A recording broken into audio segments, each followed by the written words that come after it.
Jemaat GBI My Family, selamat beribadah bagi kita semua. Bagi saudara yang rindu untuk menabur, dapat melalui bank transfer ataupun kode QR yang tertera pada layar. Tuhan Yesus memberkati.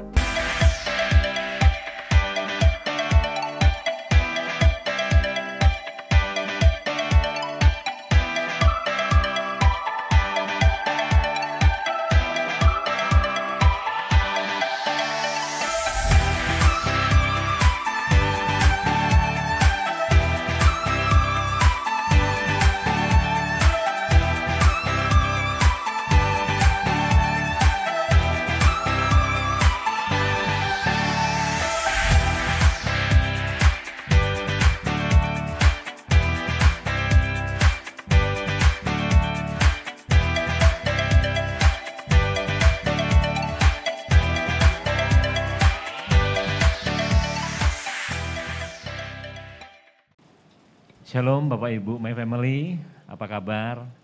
Mari kita siapkan hati kita untuk ibadah pada pagi hari ini. Saya undang Bapak Ibu untuk bangkit berdiri. Kita akan mulai ibadah pada pagi hari ini. Oh haleluya Tuhan. Ya Bapa di surga, kami mengucap syukur ya Tuhan. Terima kasih atas berkat-Mu pada hari ini Tuhan. Kalau kami pada hari ini kami bisa sehat, kami mengucap syukur ya Tuhan atas kasih-Mu Tuhan. Sungguh Tuhan, Kau Allah kami yang baik, Allah kami yang setia. Terpujilah nama-Mu ya Tuhan sampai selama-lamanya. Bahwasanya sampai selama-lamanya kasih setia-Mu Tuhan. Tuhan, pagi ini kami jemaat-Mu hendak memuji dan menyembah Engkau Tuhan. Pada ibadah pada pagi hari ini. Kiranya Engkau menyucikan kami, menguduskan kami ya Tuhan. Sekiranya ada dosa pada kami Tuhan, atau kesalahan kami terhadap sesama kami Tuhan, ampuni, sucikan, kuduskan kami. Sehingga kami layak untuk memuji dan menyembah Engkau Tuhan.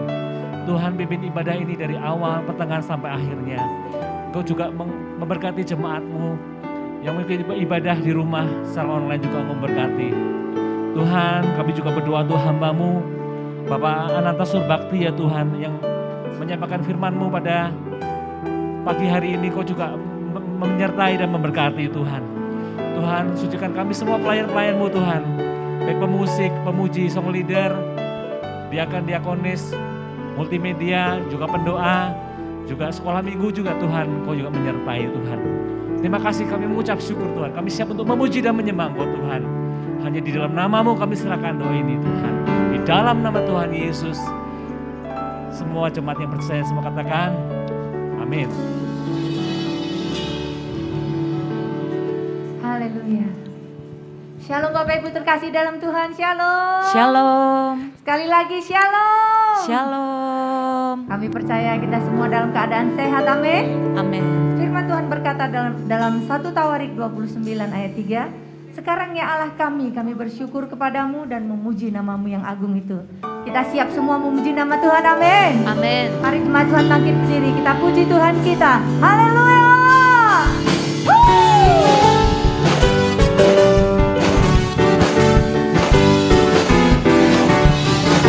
Syukur kepadamu Tuhan.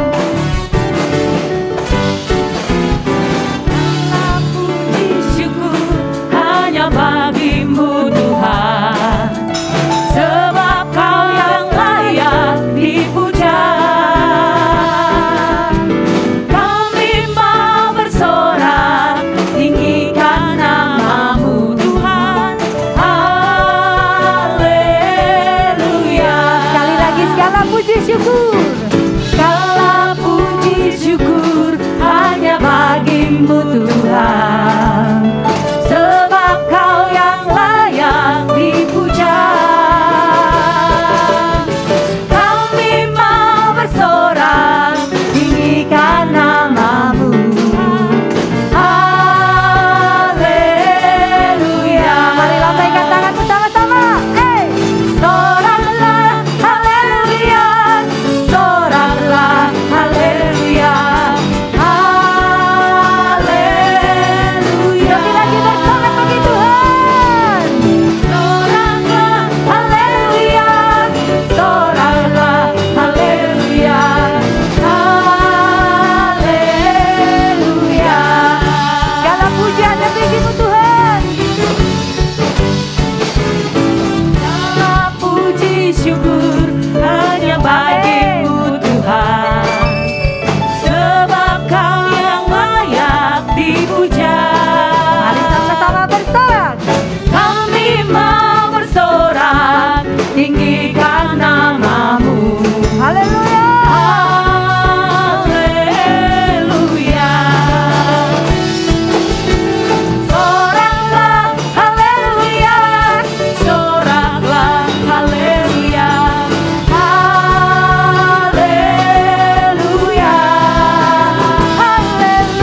bersorak-sorak bagi Tuhan kita.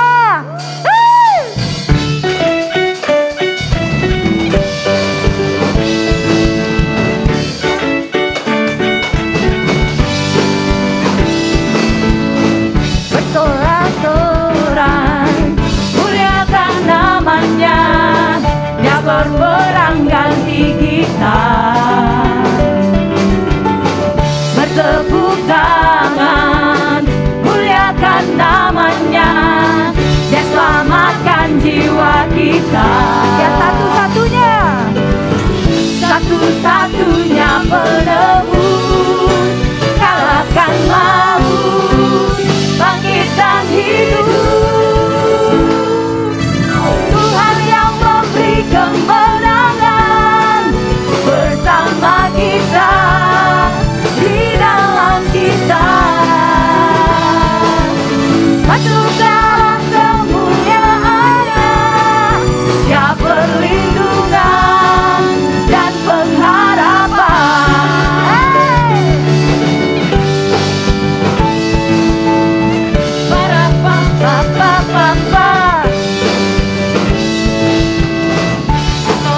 Sorak-sorai, muliakan namanya, Dia berperang ganti kita. mari bertepuk tangan. Bertepuk tangan, muliakan namanya, Dia selamatkan jiwa kita. Satu-satunya, Satu-satunya penebus, kalahkan maut, bangkitkan hidup. 1, 2, 3. Tuhan yang memberi kemenangan bersama kita, di dalam kita. Masuk dalam kemuliaan-Nya, Dia perlindungan dan pengharapan. Kau perlindungan kami Tuhan.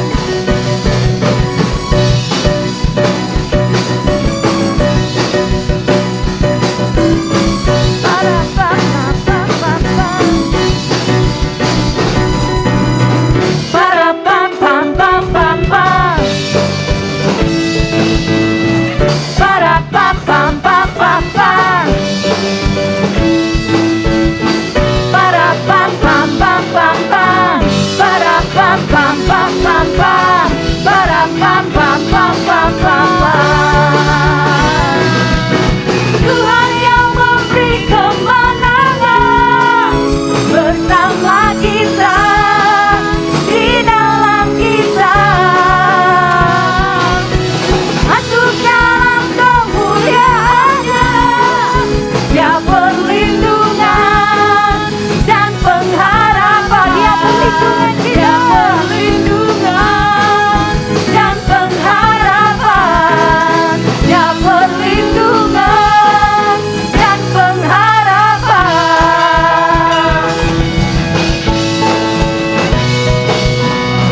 Para papa papa papa, para papa papa papa. Haleluya. Haleluya. Semuanya diberkati Tuhan, amin. Jemaat Tuhan, saya persilakan untuk kembali duduk. Haleluya, tiba saatnya kita menyembah Tuhan dengan segenap hati kita. Kita percaya bahwa seperti firman Tuhan berkata bahwa carilah wajah-Mu Tuhan, maka kami mencari wajah-Mu Tuhan Yesus. Haleluya. Bila kami tinggal dalam bait-Mu seumur hidup kami Tuhan, menyaksikan kebaikan-Mu yang luar biasa Bapa dalam hidup kami.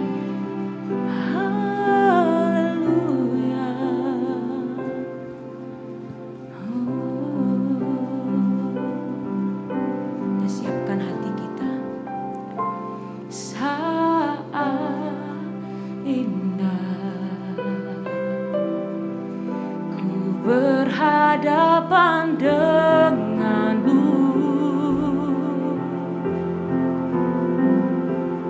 memandang wajah-Mu, Yesus kekasih jiwaku.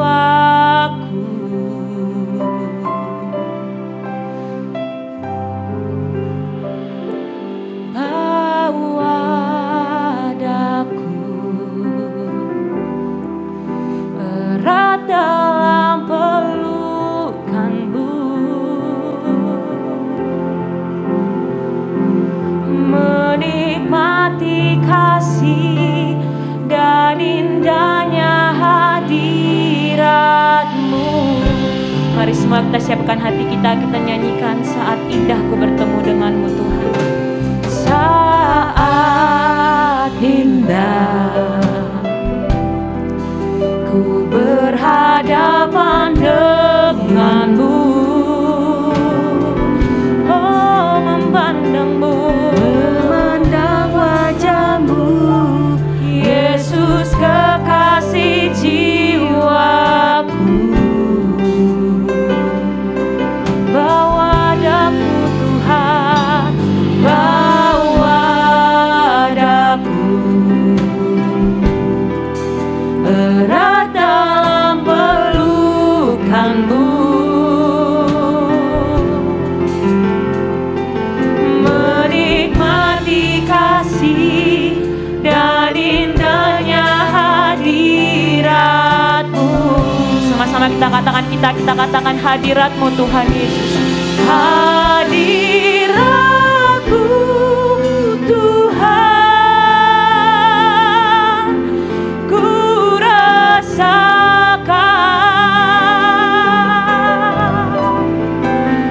kekudusan-Mu Bapa penuhiku.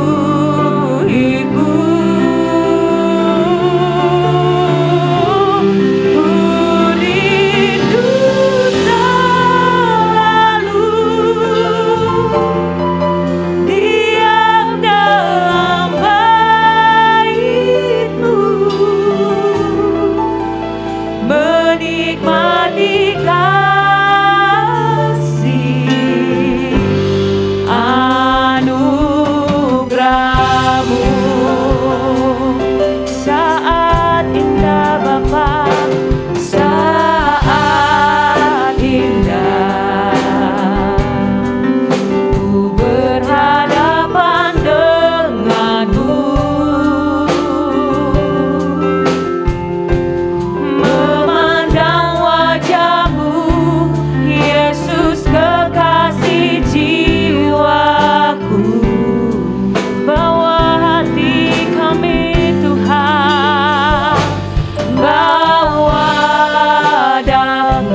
Haleluya. Pagi hari ini kami mengucap syukur kalau kembali kami boleh datang ke rumah Tuhan pagi hari ini, di minggu akhir di bulan Februari ini. Dan sebentar kami akan masuk ke bulan Maret. Kami bersyukur melihat bagaimana Tuhan memelihara kami di bulan pertama hingga bulan kedua di tahun 2022 ini. Maka di 2 bulan pertama di mana Tuhan sudah menolong, menjagai, melindungi kami percaya kami akan terus bergerak maju, hidup dalam kehendak dan rencana Tuhan. Kami percaya kami akan terus bergerak maju untuk menjadi pribadi-pribadi yang meraih kesuksesan yang lebih lagi bersama Tuhan. Kami akan bergerak maju untuk memuliakan Tuhan di dalam nama Tuhan Yesus. Sebentar kami akan mendengarkan firman-Mu, terangi hati kami, sehingga kebenaran firman-Mu pagi hari ini boleh memberikan kami kembali kekuatan yang baru. Terpuji, termulia nama Tuhan. Di dalam nama Tuhan Yesus, sama-sama yang percaya mari kita katakan amin. Beri tepuk tangan kita buat Tuhan. Bapak Ibu sekalian, silahkan duduk kembali. Kita akan mendengarkan firman Tuhan di sesi yang pertama ini. Mari kita buka Alkitab kita. Saya sudah menyiapkan PowerPoint khotbah ini. Saudara-saudara, hari ini saya menyiapkan satu khotbah buat kita. Terambil dari 1 Timotius pasal yang keempat ayatnya yang ke-12. Kita akan membaca pada bagian yang pertama nanti ayat 12 sampai ayat yang ke-16. Walaupun ayat emasnya tentu pada ayat yang ke-15 saudara-saudara. Baik.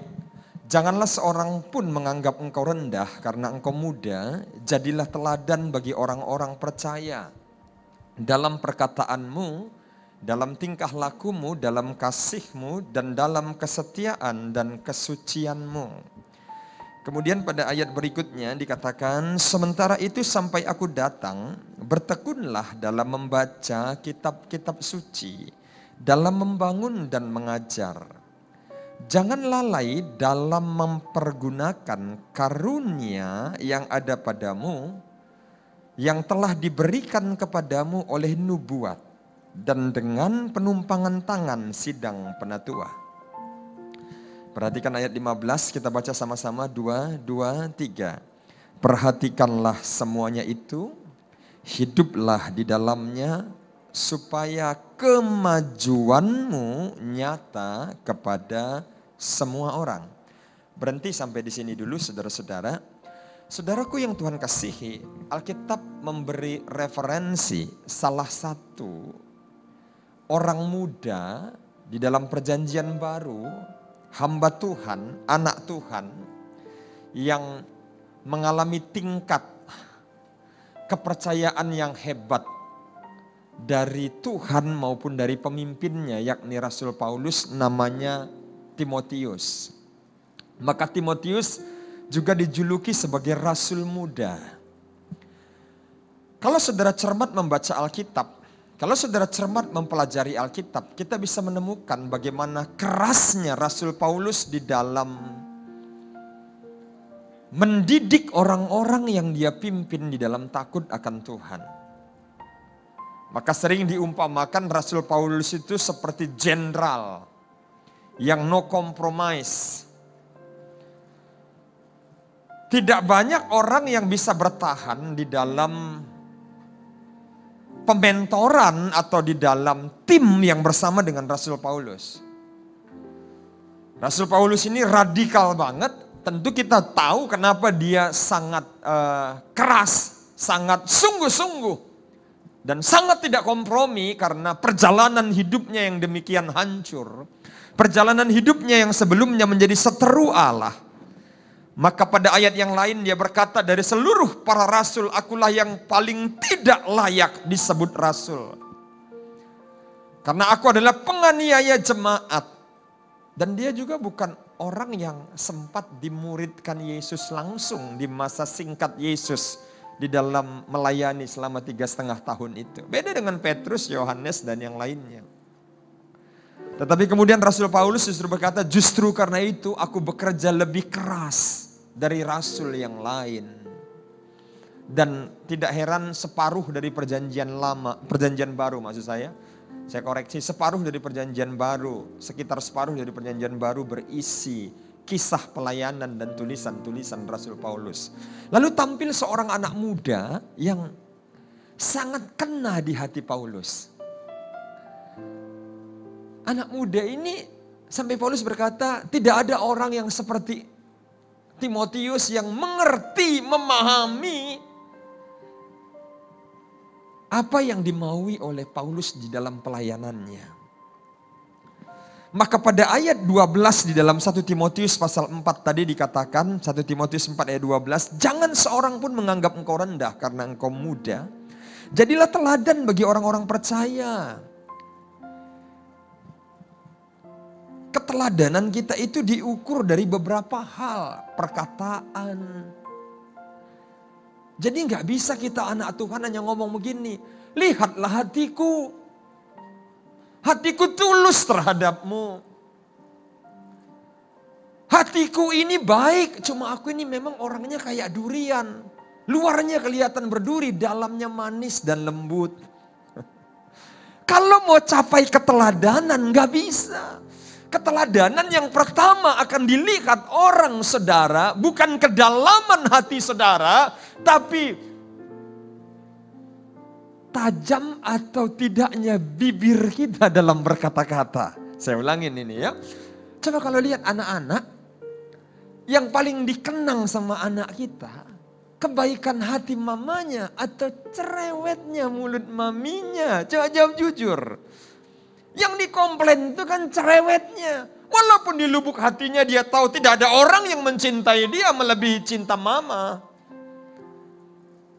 Tapi kalau dalam perkataan, maminya sering melukai, sering merendahkan, atau kata-kata yang bahasa lebih umum terlalu cerewet misalnya.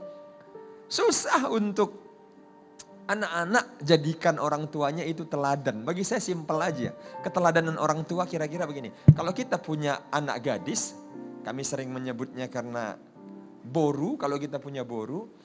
Satu saat anak gadis kita kalau pengen punya suami, kalau dia punya banyak syarat, lalu dari seluruh syarat itu dia sederhanakan menjadi satu syarat yang simpel.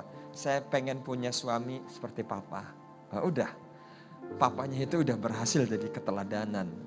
Kalau anak lajangnya ditanya sama mamanya, kamu cari suami pengen seperti apa? Aku bolehlah mama kasih syarat apapun, cuma aku hanya minta satu aja. Apa yang kamu minta nak? Nggak seperti mama. Waduh, itu kita udah gagal total saudara-saudara. Amin. Itu udah gagal total di sana. Nah itu sebabnya saudara-saudaraku yang Tuhan kasihi. Keteladanan itu dimulai dari perkataan. Lalu keteladanan itu saudara-saudara mulai terlihat juga. Dikatakan dalam ayat 12 saudara-saudara, selain perkataan mulailah tingkah laku. Walaupun memang tingkah laku itu berbicara lebih kuat dari perkataan. Tapi kesan pertama kita itu ada pada perkataan orang. Lalu setelah itu saudara, perkataannya akan gugur ketika tidak satu kata antara perkataan dengan perbuatan. Tetapi pintu masuknya itu perkataan dulu. Makanya Paulus ingatkan, kalau kita mau jadi hamba Tuhan, kalau kita mau jadi pelayan Tuhan, yang pertama dijaga itu kata-kata kita. Kata-kata kita harus menjadi kata-kata yang memotivasi, kata-kata yang menjadi berkat. Bukan kata-kata yang melemahkan, bahkan melumpuhkan orang lain. Apalagi mengintimidasi. Baru lalu pada tahap berikutnya perbuatan. Ya, tingkah laku. Lalu tentu pada akhirnya adalah kesetiaan dan kesucian. Nah karena itu saudara-saudaraku yang Tuhan kasihi, dari ayat ini kita mengerti bahwa sedari awal Alkitab menginginkan kita, anak-anaknya tidak stuck. Banyak orang Kristen stuck. Tapi Tuhan mau kita moving forward. Kita bergerak terus, bergerak maju. Alkitab mengajarkan kita dari iman, melangkah pada iman. Artinya ada satu progres. Itu yang Allah inginin dalam hidup kita. Jangan stuck. Tanpa kita sadari, kadang kita terjebak di dalam kehidupan yang stuck. Kehidupan yang stuck. Kadang zona aman membuat kita berhenti untuk terus bergerak. Nah karena itu saudara-saudara, bagaimana agar kita bisa bergerak maju? Kita masuk kepada materi poin saya. Bagaimana agar kita bisa maju? Bagaimana supaya kita bisa moving forward? Yang pertama saudara-saudara, simpel saja, kita harus menjadi pribadi yang percaya diri. Percaya diri di sini berdasarkan Kejadian 1 ayat 27 sampai 28. Saya kekurangan waktu untuk menguraikannya. Tetapi Kejadian 1 ayat 27 sampai 28 nanti boleh baca di rumah. Sedari awal ketika Tuhan menciptakan manusia, Dia memberikan satu mandat kepada manusia. Mandat itu bukan hanya mandat beranak cucu, mandat itu bukan hanya mandat untuk penuhi bumi, tapi mandat itu bicara taklukkanlah bumi. Kuasailah, kelolalah. Kita tahu bersama kemampuan mengelola antara mengelola 10 orang dengan kemampuan mengelola 20 orang apalagi 100 orang itu beda. Kemampuan mengelola satu perusahaan dengan skala kecil, dengan skala menengah, apalagi menjadi holding company, satu perusahaan yang besar, itu maka tata kelolanya harus mengalami perubahan. Harus bergerak maju di dalam sistemnya, di dalam nilai-nilai yang ditanamkan pada perusahaan. Demikian juga di dalam kehidupan personal kita. Kalau kita perhatikan anak-anak kita, anak saya yang paling kecil sekarang kelas 6 SD, itu yang perempuan, satu-satunya perempuan. Yang nomor 2 kelas 3 SMP, itu laki-laki.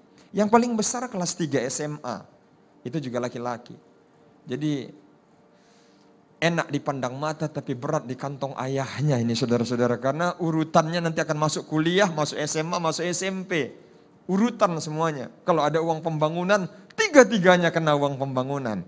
Enak menyebutnya, enak melihatnya, berat di kantong papanya. Iya. Nah saudara-saudaraku yang Tuhan kasihi, tapi saya melihat bagaimana mereka bertumbuh. Lalu ketika kita flashback hidup kita ketika kita masih menjadi seorang TK, masih anak SD, anak SMP, anak SMA, kita pasti mengalami growing up. Kita mengalami pertumbuhan. Nggak mungkin kita nggak bertumbuh. Ketika anak-anak berlaku anak-anak, itu menyenangkan bagi kita. Kita punya anak yang masih playgroup, masih TK, dia nulis, tulisannya kadang agak nabrak sana nabrak sini. Dia menggambar sesuatu banyak coret-coretan, itu menyenangkan bagi kita, itu membanggakan bagi kita. Tapi kalau udah punya anak disuruh nulis tulisannya coret-coretan, anaknya udah SMA, itu bukan lagi menyenangkan. Tapi itu memprihatinkan bagi kita. Kenapa saudara? Karena dia tidak bertumbuh. Tidak bertumbuh di dalam kemampuan yang seharusnya dia bergerak maju seturut dengan pergerakan maju tingkat usia dan dewasanya dia secara fisik. Nah saudaraku yang Tuhan kasihi, karena itu Alkitab mengajarkan kita di dalam Ibrani 11 ayat 6, tetapi tanpa iman tidak mungkin orang berkenan kepada Allah. Sebab barang siapa berpaling kepada Allah, ia harus percaya bahwa Allah ada dan bahwa Allah memberi upah kepada orang yang bersungguh-sungguh mencari Dia. Titik berpikirnya harus benar dulu. Kita memang dipanggil Allah untuk sukses. Ini harus benar. Kita dipanggil Allah untuk menjadi kepala. Itu yang membuat kita harus percaya diri, kita harus optimis. Kita dipanggil untuk menjadi pemimpin. Kita dipanggil untuk menjadi terang dan garam dunia. Terang dan garam dunia itu bicara kepemimpinan dan bicara impact, pengaruh. Bapak Ibu saudara-saudara, kalau kita belajar tentang leadership dan kepemimpinan, ciri yang tidak bisa dipisahkan dari seorang leadership is impact, pengaruh. Kita itu nggak pemimpin kalau kita tidak bisa pengaruh. Masalahnya nanti pengaruhnya buruk atau baik itu tinggal definisi berikutnya.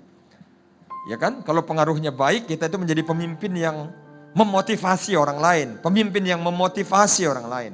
Tapi kalau pengaruhnya lebih banyak jeleknya, kita menjadi pemimpin yang memprovokasi orang lain. Nah itu aja bedanya. Tetapi leadership is impact. Nah, Ciri yang paling mencolok, ciri yang tidak bisa terlepas dari orang Kristen. Mau orang Kristennya level atas, mau orang Kristennya kaum awam, mau orang Kristennya di kota, di desa, di metropolitan, atau dimanapun. Tapi setiap orang Kristen dipanggil Allah menjadi terang dan garam dunia. Itu pengaruh. Saya kesulitan waktu untuk menjelaskan apa yang dimaksud dengan terang, apa yang dimaksud dengan garam. Tapi ini bicara pengaruh. Kalau kita matikan seluruh lampu dalam ruangan ini, ada sesuatu yang langsung terlihat berbeda. Gelap. Tapi begitu dihadirkan terang, dia merubah banyak hal. Makanya kalau di rumah tiba-tiba kita lagi asik nonton, lagi asik belajar, lagi asik quality time dengan keluarga, tiba-tiba padam lampu, pum gitu. Semua itu pasti teriak, nggak enak. Ya ampun, mati lampu. Tapi begitu 1 jam kemudian hidup, pasti semua memberikan teriakan kebahagiaan. Yes! Hidup lagi lampunya gitu. Terang itu memberi warna. Sama juga dengan garam. Walaupun jangan kelebihan garam, nanti darah tinggi kan. Itu konteks yang lain lagi. Apalagi jadi gudang garam. Apalagi masih ngisap gudang garam. Nah itu lain lagi. Ngertilah Bapak Ibu Saudara-saudara itu apa maksud Pak Pendeta kan gitu. Tapi garam juga adalah pemberi warna, pemberi rasa. Impact banget, dia memberi pengaruh. Makanan yang terlezat, termahal di dunia tanpa kasih garam, saya rasa nggak banyak orang yang coba akan mau menikmati itu dengan cukup lahapnya. Kecuali betul-betul kita sudah sakit dan tidak boleh garam sama sekali. Itu bukan karena kehendak kita, tetapi karena sebuah keadaan yang memaksa kita. Tapi ibu-ibu percayalah, suami ibu di rumah, ibu boleh masak daging terbaik, dagingnya boleh ekspor, kompornya boleh kompor yang paling keren, ya kan? Tapi kalau tanpa kadar garam yang signifikan, yang tepat, itu maka lahir istilah seperti sayur tanpa garam. Saya tahu, saya yakin Bapak Ibu ngerti makna ketika ada kalimat kalau udah ada istilah seperti sayur tanpa garam, seperti ikan tanpa garam, itu artinya hambar. Saudaraku yang Tuhan kasihi, siapapun kita yang ada di ruangan ini, kita boleh saja telah beruntung punya pendidikan yang baik. Atau kita tidak sebaik orang lain di dalam memiliki jenjang pendidikan formal. Kita boleh saja memiliki bisnis yang diberkati Tuhan. Atau sebagian kita ada yang bisnisnya masih kurang beruntung. Sehingga di badai COVID atau di masa-masa sebelumnya cukup ada goncangan yang membuat bisnis itu masih harus ditata ulang. Tapi ada kebenaran yang melekat dalam hidup saudara. Saudara garam dan terang dunia. Artinya saudara adalah orang-orang yang ditetapkan Tuhan untuk terus menjadi pemimpin, menjadi pengaruh. Itu sebabnya kita harus percaya diri untuk terus bergerak maju di dalam seluruh lapisan kehidupan kita. Saudaraku yang Tuhan kasihi, di masa COVID ini tanamkan juga sebuah nilai kehidupan. Ya kan? Rencanaku boleh banyak gagal gara-gara COVID. Cita-citaku banyak yang tertunda gara-gara COVID. Rancanganku banyak yang gagal gara-gara COVID. Tapi rancangan Tuhan atas hidupku tidak akan pernah gagal gara-gara COVID. Katakan amin. Tepuk tangan paling meriah buat Tuhan. Maka terus bergerak maju. Terus bergerak maju. Terus bergerak maju. Atas anugerah Tuhan di masa pandemik ini, di masa Omikron ini saudara-saudara ya. Kami justru di salah satu cabang gereja dalam waktu dekat akan melakukan peletakan batu pertama. Peletakan batu pertama sudah kita lakukan. Kita dapat mujizat tanah seluas 800 meter persegi. Pemberian cuma-cuma dari seorang anak Tuhan yang mengalami pertobatan ketika dia ada dalam dunia yang masih sangat gelap atas hidupnya. Tetapi lewat jalan-jalan Tuhan di dalam masa yang sangat berat itu, dia divonis 8 tahun harus di Hotel Prodeo, di dalam tahanan. Dia masuk dalam posisi belum anak Tuhan, keluar sudah menjadi anak Tuhan. Artinya di dalam penjara dia bertobat. Lalu ketika dia keluar, dia punya satu kerinduan. Seumur hidupku aku belum pernah buat apa-apa untuk Tuhan. Lalu ketika kami bercerita, sharing visi, saya punya satu gereja di desa yang sangat berat. 15 tahun lalu kalau saya pelayanan ke sana saudara, gak boleh pakai sepatu. Sepatunya harus ditaruh di plastik asoy, tarik celananya, kita jalan. Nanti sampai di desa itu masuk ke kamar mandi, cuci dulu. Karena jorok ngelewatin persawahan. Tapi karena kami setia 15-17 tahun di sana, Tuhan kasih cara yang lain. Kami akan berpindah dari ujung desa ke jalan lintas untuk masuk ke desa itu. Yang paling ajaib ketika kami urus-urus ke kepala desa, kantor desa, ketika mereka tahu urusan itu untuk kebutuhan gereja, sekretaris desa itu bilang, kalau udah gerejanya selesai saya mau ibadah di situ. Orang-orang di kiri kanan sudah bilang, kami mau ibadah di situ. Orang-orang bilang begini, kok cepat banget dapat jemaat? Enggak, 17 tahun kami sudah setia, perkara yang kecil, yang dilayani hanya 20 orang, yang dilayani hanya 25 orang. Di kampung itu, jangankan gereja, masjid aja kagak ada. Enggak ada, yang banyak di sana perbegu. Saudara tahu perbegu? Orang yang belum beragama. Dukun-dukun, salah satu dukun semua keris dan jimatnya kita bakar sekitar 10 tahun yang lalu ketika kita buat KKR di desa itu. Tapi tetap 10 tahun, 15 tahun terlihat tidak seperti ada apa-apa. Sepertinya kayak stuck. Enggak. Kadang kita berpikir stuck, tapi Tuhan di alam roh sedang mengerjakan sesuatu. Ketika tiba waktunya dan Alkitab katakan indah pada waktunya, tiba-tiba bless, Tuhan bisa lakukan sesuatu. Dahsyat Tuhan. Kemarin ketemu saya dengan seorang ibu, dia tahu bahwa kita akan membangun, dia bilang semua besi dari dia. Lalu ketemu lagi dengan seorang hamba Tuhan, dia bilang semen dari saya. Lah, dari kami apa? Dari kami ya tinggal berdoa, percaya Tuhan, lakukan pekerjaannya. Dan saya melihat seakan-akan semuanya Tuhan yang udah urus. Tetapi itu bukan datang dari langit. Mari kita lihat lebih jauh. Maka langkah kedua, apa yang harus kita lakukan? Selain kita harus percaya diri dan percaya Tuhan tentunya. Percaya diri di sini maksudnya mempercayai janji-janji Tuhan. Sehingga kita itu saudara-saudara menjadi pribadi yang gak perlu cemas, gak perlu takut akan masa depan kita. Sebab takdirnya kita, saya gunakan bahasa takdir, bahasa Alkitab destiny ya, tujuan akhir hidup kita. Tapi takdir itu kok kayaknya lebih mudah untuk kita pahami. Takdirnya kita, destiny-nya kita. Jangan salah menangkap takdir dalam pemahaman umum ya. Destiny-nya kita. Itu dipanggil untuk menjadi pemimpin. Dipanggil untuk menjadi sukses. Coba baca Ulangan pasal 28. Jelas sekali panggilan bagi kita. Tetapi ada syaratnya. Apa itu? Jika engkau baik-baik mendengarkan firman Tuhan dan melakukannya. Maka segala berkat ini akan turun atasmu. Menjadi kepala, menjadi pemimpin. Bersatu jalan orang berniat tidak baik kepadamu. Bertujuh jalan mereka tercerai-berai. Artinya apa? Siapapun yang berniat jahat kepada saudara, mereka akan pulang dengan kepala tertunduk. Artinya apa? Semuanya gagal rencana jahat mereka atas kita. Bukan karena kita terlalu hebat. Tetapi Tuhan yang telah menjadi perisai atas hidup kita. Nah, yang kedua, melatih diri. Nah, ini yang kedua. Melatih diri secara rohani apalagi. Maka di dalam 1 Timotius 4 ayat 7 dikatakan begini. Tetapi jauhilah tahyul dan dongeng nenek tua. Latihlah dirimu beribadah. Ayat ini jangan disalah mengerti. Yang dijauhi tahyulnya, dongengnya. Bukan neneknya yang dijauhi. Iya kan? Ini kan baru Imlek kemarin ya. Kepada oma. Ya justru harus beri hormat. Jangan salah nangkap ayat ini, dijauhin neneknya, tahyulnya yang dijauhin maksudnya. Kadang orang tua kita dulu sebelum mereka kenal Tuhan, mereka kan punya nilai-nilai, punya apa namanya ya, punya keyakinan-keyakinan yang di luar Alkitab misalnya. Itu kita harus belajar untuk berani menolaknya dengan soft. Soft artinya tanpa menyakiti hati neneknya. Oke. Jangan nanti pulang dari tempat ini semua buat gerakan menjauhi nenek gitu kan. Ya kan, gerakannya menjauhi nenek, bikin tagar, jauhi nenek tua. Aduh, kita salah pengertian, takut orang jadi ikut Tuhan kalau kita kelihatan aneh-aneh.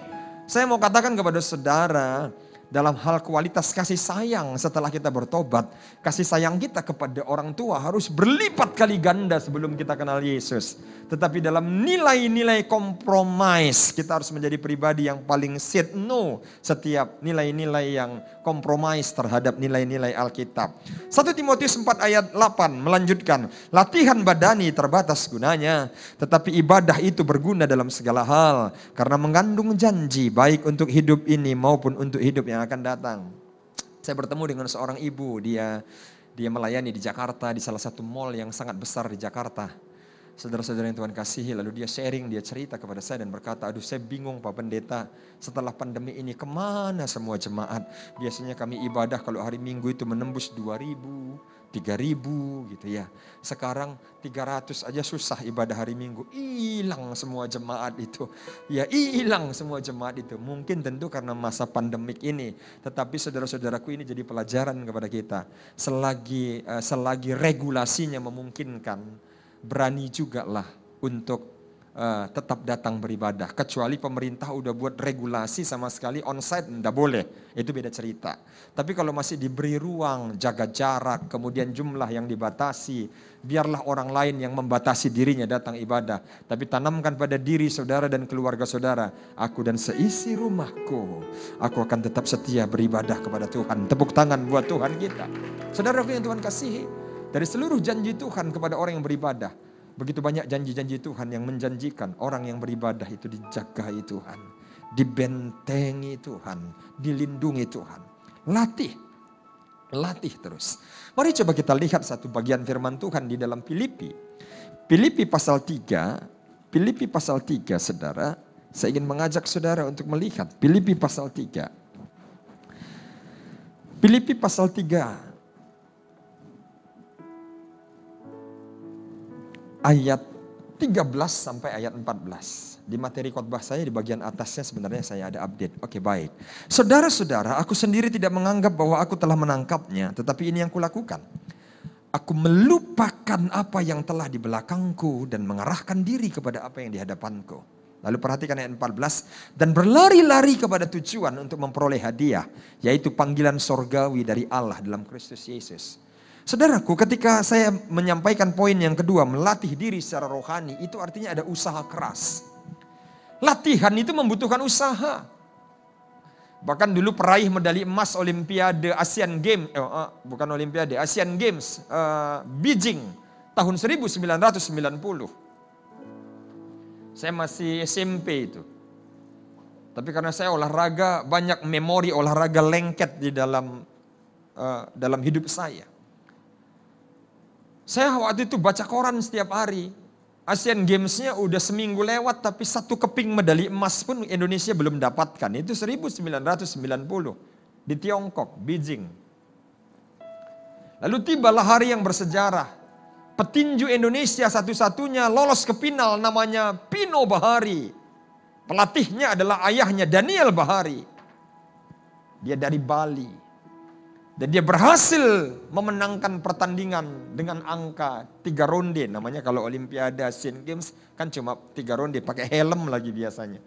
Ya, bukan kayak tinju profesional yang 12 ronde. Dan dia meraih medali emas. Dan semua berita memuat tentang Pino Bahari. Dan biasa kalau sudah seperti itu kadang dicari siapa ayahnya, siapa pelatihnya. Berita-berita pasti wartawan cari, dan ketika itu dia diwawancarai, apa rahasia kenapa engkau bisa punya mental yang sehebat itu dan bisa memenangkan pertarungan. Pino Bahari jawab dengan sangat simpel. Kenapa saya sangat enjoy di pertandingan final? Karena bagi saya pertandingan itu adalah surga. Neraka itu adalah saat saya latihan. Nangkep gak maksudnya ini? Pertandingan itu bagi saya layaknya surga. Karena hanya 3 ronde, berapa menit lah itu.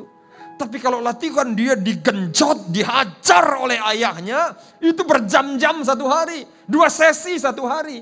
Bukan hanya ibadah raya 2 sesi. Mereka juga latihan 2 sesi. Sesi pagi dan sesi sore.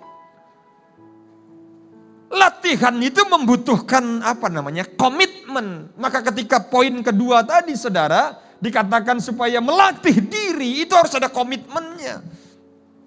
Yang disebut latihan itu bukan begini, besok kita lari sore, lalu 2 bulan gak lari-lari lagi. Lalu kemudian lari lagi, 3 bulan gak lari-lari lagi. Itu bukan latihan. Ciri dari sesuatu disebut latihan itu adalah konsistensinya. Saya gak tahu di gereja kita ini, tapi saya yakin persis. Kalau kita melayani, departemen musik melayani, paling dikasih durasi 25-30 menit satu sesi, bener enggak? Tapi latihannya berapa kali? Berapa jam yang digunakan untuk latihannya, bener enggak? Banyak gereja untuk latihan minimal harus 2 kali. Entah Selasa sama Kamis. Ya, di masa pandemik ini mungkin karena agak dihindarin terlalu banyak, mungkin hanya sekali. Tapi sekalinya saya enggak yakin latihannya hanya 30 menit. Belum lagi dengan zaman digital sekarang, lagu-lagu udah dikirim di rumah dia, udah latihan sendiri. Lalu ketika kumpul itu pun mereka latihannya, saya nggak yakin 5 menit, saya nggak yakin 10 menit. Kalau Pak Luk tahu latihannya cuma 10 menit, nggak dikasih melayanin. Saya yakin urapannya datang dari mana. Saya sampai hari ini menjadi seorang pendeta yang konservatif dalam hal ini. Apa itu?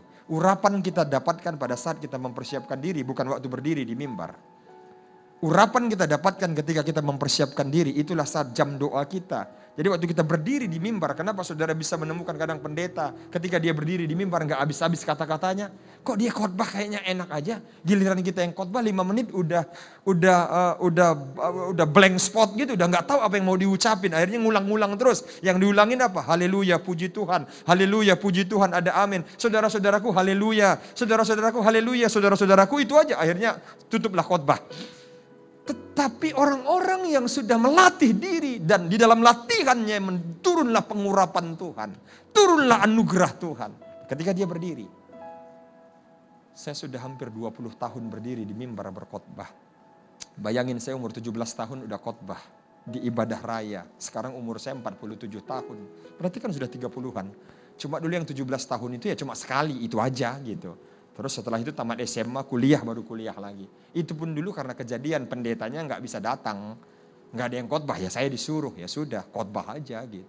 Itu pun 20 menit, 15 menit udah amin. Kenapa amin? Bapak-bapak saya lihat udah duduknya mereng, udah pegang kumisnya. Ya udahlah daripada saya tersiksa di mimbar, saya bilang demikianlah firman Tuhan gitu.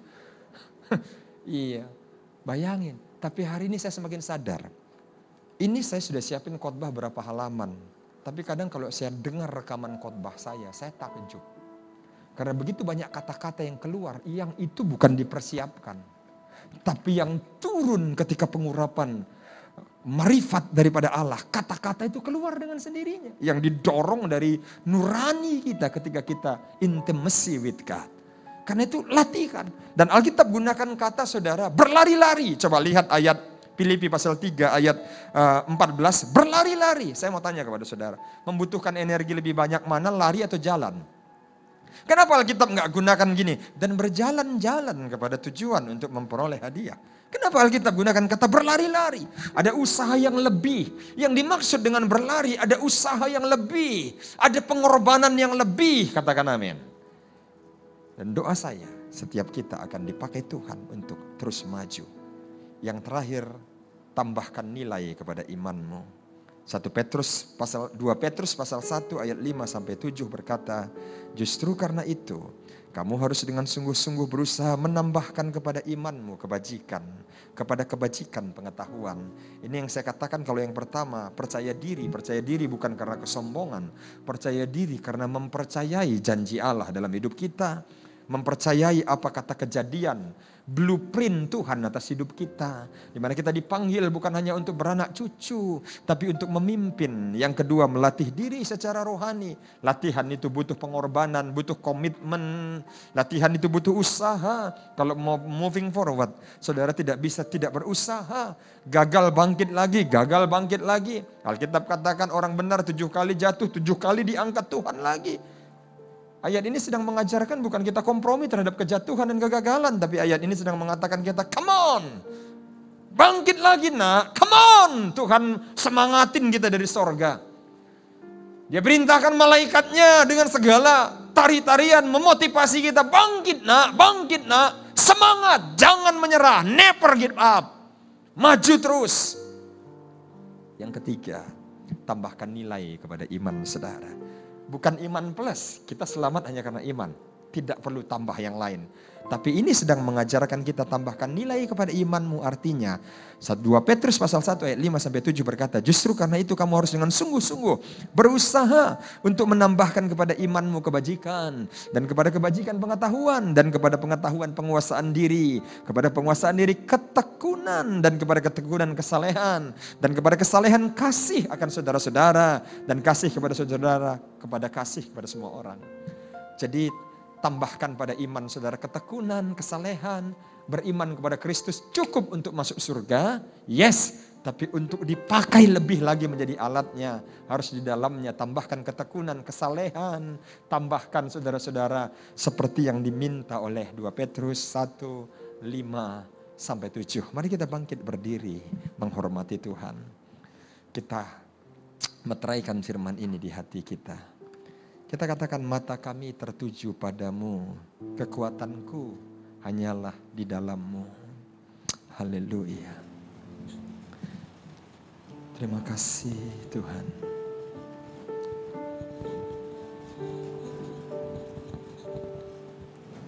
Mata kami tertuju padamu, kekuatanku hanya di dalammu.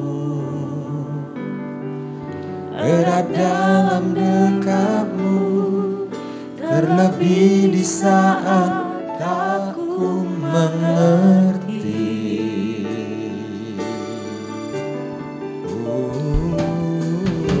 Ku pilih untuk tetap percaya. Ku pilih untuk tetap menyembahmu. Kau pernah menolongku, Kau punya 1000 cara untuk angkatku. Anugerahmu jadi perisaiku, mengelilingiku, memeliharaku. Anugerahmu untuk seumur hidupku. Ada saat yang lain pergi. Anugerahmu jadi perisaiku, mengelilingiku, memeliharaku. Anugerahmu untuk seumur hidupku terjadi dalam hidupku.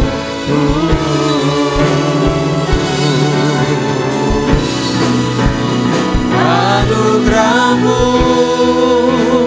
jadi perisaiku, mengelilingiku, memeliharaku. Anugerahmu untuk seumur hidupku. Ada saat yang lain pergi. Anugerahmu jadi perisaiku, mengelilingiku, memeliharaku. Anugerahmu untuk seumur hidupku terjadi dalam hidupku.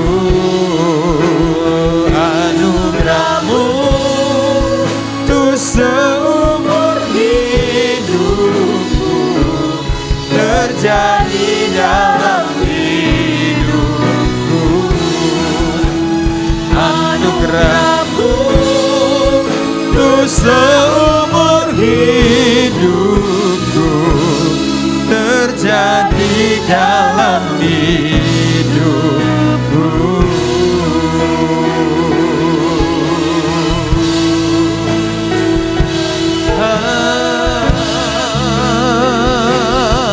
Haleluya. Anugerahmu ya Bapa, anugerahmu yang membawa kami pada jalan kemenangan, anugerahmu yang melindungi kami Tuhan. Horabayaramu, anugerahmu ya Bapa, anugerahmu. Haleluya,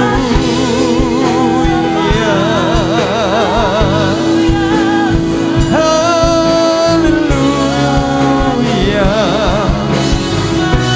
Kami percaya kami akan terus bergerak maju, sehingga setiap orang melihat kemajuan kami.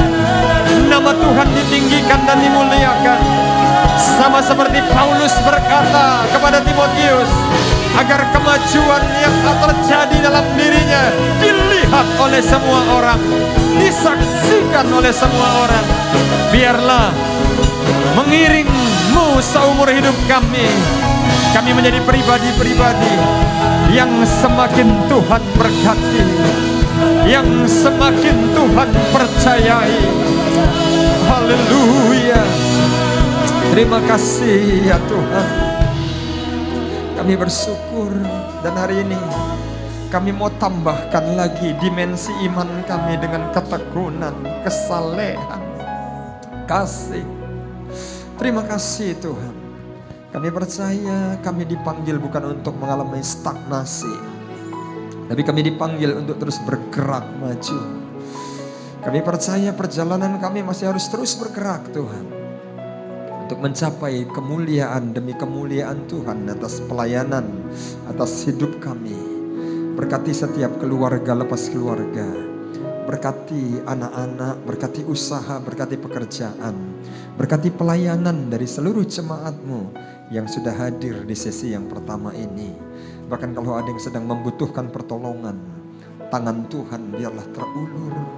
Yang sakit disembuhkan Tuhan. Kalau ada keluarga kami yang sedang terbaring di rumah sakit, dari tempat ini kami mengangkat tangan dan kami deklarasikan kuasa bilur Yesus yang tidak berubah dulu, sekarang, sampai selama-lamanya, memiliki kuasa bagi kesembuhan ilahi. Kami lepaskan itu dalam nama Yesus. Terima kasih Tuhan. Anak-anak kami yang ada di luar kota, yang sedang menempuh pendidikan atau pekerjaan mereka, kami berjauh jarak, tapi ada Tuhan yang bertanggung jawab melindungi mereka. Terpuji dan termulia nama Tuhan. Di dalam nama Yesus kami berdoa, kami mengucap syukur. Bersama-sama mari kita katakan amin. Tepuk tangan kita buat Tuhan. Silakan duduk, Tuhan memberkati.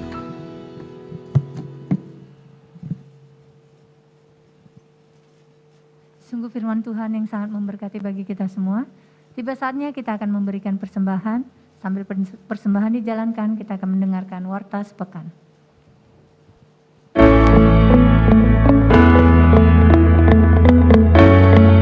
Shalom Jemaat GBI My Family. Apa kabar Bapak Ibu sekalian? Saya percaya kita semua boleh berada dalam keadaan sehat dan dalam pemeliharaan Tuhan. Di bulan yang penuh cinta dan kasih sayang ini, tema kita adalah Forward yang terambil dari 1 Timotius 4 ayat 15 yang berbunyi, perhatikanlah semuanya itu dan hiduplah di dalamnya supaya kemajuanmu nyata kepada semua orang. Kami mengajak seluruh jemaat Tuhan untuk tetap setia beribadah di GBI My Family, baik secara onsite maupun secara online. Ibadah Raya di GBI Tiara pada hari Minggu 6 Maret 2022 akan dilayani oleh Bapak Gembala kita, Pendeta Dr. Legimen Aziz MTH dalam 2 sesi, yaitu pada pukul 8.30 WIB dan 10 WIB. Ibadah ini akan disertai dengan perjamuan kudus dan hanya 1 jam saja serta mengikuti protokol kesehatan. Kami mengundang seluruh jemaat Tuhan untuk dapat hadir beribadah di tempat ini.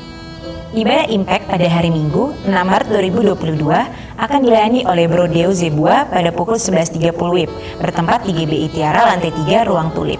Ibadah ini akan disertai dengan perjamuan kudus dan hanya 1 jam saja serta mengikuti protokol kesehatan. Kami mengundang seluruh kaum profesional muda dan yang masih berjiwa muda untuk dapat hadir dalam ibadah ini. Demikian warta gereja, Tuhan Yesus memberkati.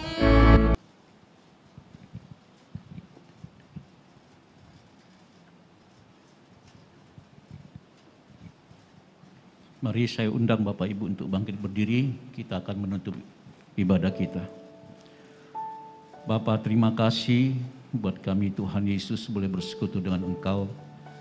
Dan kami tahu Tuhan Yesus semua kebenaran firman yang sudah disampaikan oleh hamba-Mu, Pastor Ananta Surbakti Tuhan, kami percaya. Biarlah kemajuan kami Tuhan Yesus boleh dilihat orang Tuhan. Biarlah kehidupan kami Tuhan Yesus boleh menjadi berkat bagi keluarga besar kami Tuhan, bagi teman-teman kami Bapa. Terima kasih Bapa, berkati hamba-Mu ini Tuhan Yesus. Lebih lagi Tuhan, Kau pakai dia Bapa dalam pelayanannya. Dalam setiap pergumulannya Tuhan Yesus akan rumah-Mu Bapa, Tuhan yang menolong Tuhan Yesus. Dalam penyertaan-Mu, hamba-Mu dalam mengembalakan Tuhan Yesus atas jiwa-jiwa yang Kau percayakan kepadanya. Terima kasih juga Tuhan bagi seluruh umat-Mu yang sudah memberi yang terbaik Tuhan Yesus dari apa yang Kau berikan bagi kami. Kiranya Engkau memberkati seluruh umat-Mu Tuhan dalam segala usaha pekerjaan mereka. Tuhan tolong Bapa. Bahkan juga Tuhan Yesus di masa-masa pandemi ini kami tahu Tuhan, kami percayakan iman percaya kami hanya kepadamu Bapa. Karena kami percaya Tuhan Yesus pada saat kami hadir di rumah-Mu, darah Yesus yang menutup bungkus kami, darah Yesus yang membentengi kami, darah Yesus yang membungkus semua usaha pekerjaan kami. Dan kami percaya Tuhan Yesus hanya datang kepadamu Bapa, kami boleh aman Tuhan, kami diberkati Bapa. Terima kasih Tuhan Yesus, terima kasih Bapa. Kami juga boleh berdoa Tuhan buat hamba-Mu Gembala Sidang kami Pastor Lugi bin Ajis, dimanapun saat ini melayan Tuhan, hikmat dari Tuhan turun baginya, penyertaan Tuhan turun bagi hamba-Mu ini, sehingga membawa kami seluruh umat-Mu Bapa sampai kepada kekekalan-Mu Tuhan. Terima kasih Tuhan. Kami juga berdoa Tuhan Yesus buat Pastor Niko Bapa, gembala pembina kami Tuhan. Kiranya seluruh deputinya juga Tuhan dalam penyertaan Bapa, dengan panjang umur terus Kau pakai hamba-Mu ini Tuhan Yesus dalam pelayanannya. Kami juga boleh berdoa Tuhan membela bangsa dan negara kami Indonesia Tuhan. Kami percaya Kau izinkan semua apapun terjadi saat ini untuk kami boleh Tuhan khusus rumah-Mu, gereja-Mu untuk mengambil bagian Tuhan. Biarlah Bapa dengan kejadian masa saat ini momentum gereja-Mu untuk memenangkan jiwa-jiwa Tuhan, untuk membawa jiwa-jiwa datang kepadamu Bapa.